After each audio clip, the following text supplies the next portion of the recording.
Allah made me not good at some things. I have a limit. I'm not good at accounting. I'm not good at remembering conversations.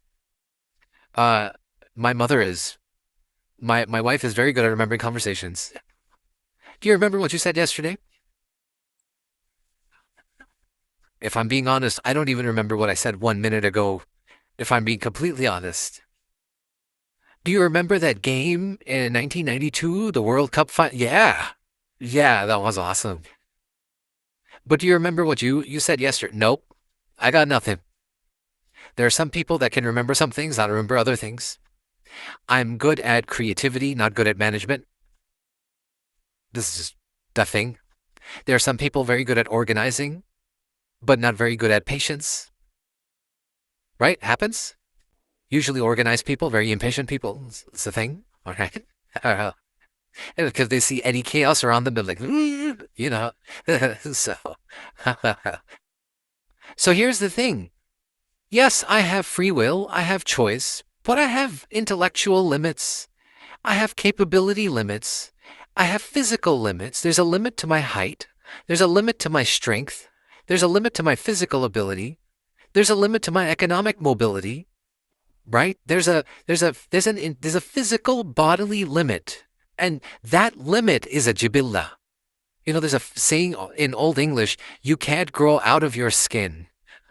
You know what that means? You're made a certain way, and you need to know what you're capable of, and you also need to know your limits, right? If you're not designed to swim, Allah created you like a rock, and so you just bloop, you know. I had a friend who he could drown in 1 foot. He could, it's a miracle from Allah that he could do that. We went to this place, he went on the slide. This is a kid slide. It was a wet slide.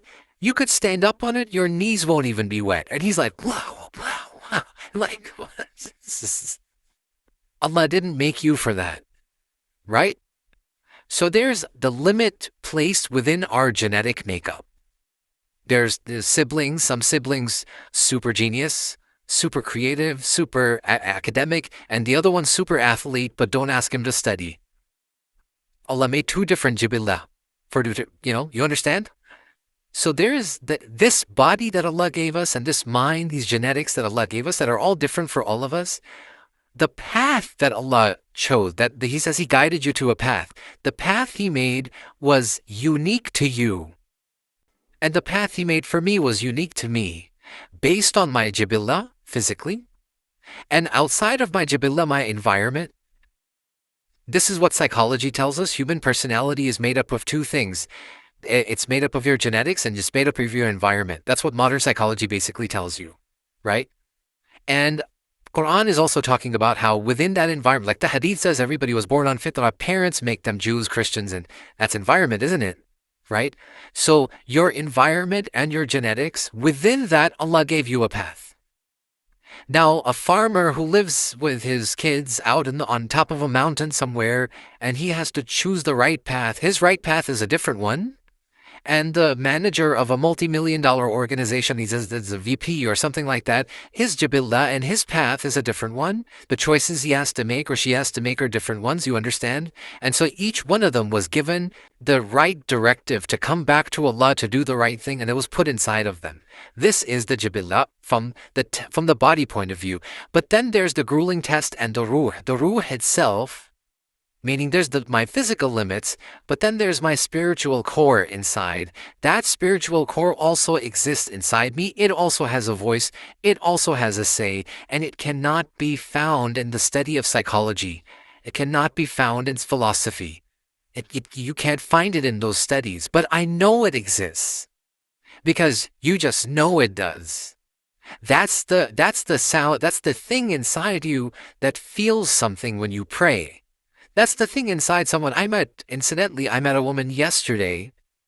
Before coming here, I had a craving for a donut. Don't ask me. So I went to the small, and I'm getting in line. There's a popular donut place. I won't tell you which one. And so I'm standing in line, and this lady behind me was with her two kids, and she said, "Are you?" And I was like, "Yeah." and she started crying her face off. I don't know the face because she was wearing a mask, but what I could see, crying. And she had these two little kids, and she goes, I'm actually Buddhist, and I've been looking for Allah, and I've been praying to Allah, and I just found your videos, and it's helped me go through so many difficult times, and every time I pray to Allah, I just know something in my heart is taking me back to it, and I'm listening to her like, Inna hadaynahu sabil. Allah put something inside you, this ruh inside you, it knows where it came from. And it knows it was guided, it was put with a guidance to go back. So it's always finding a way back. Inna hadaynahu sabil.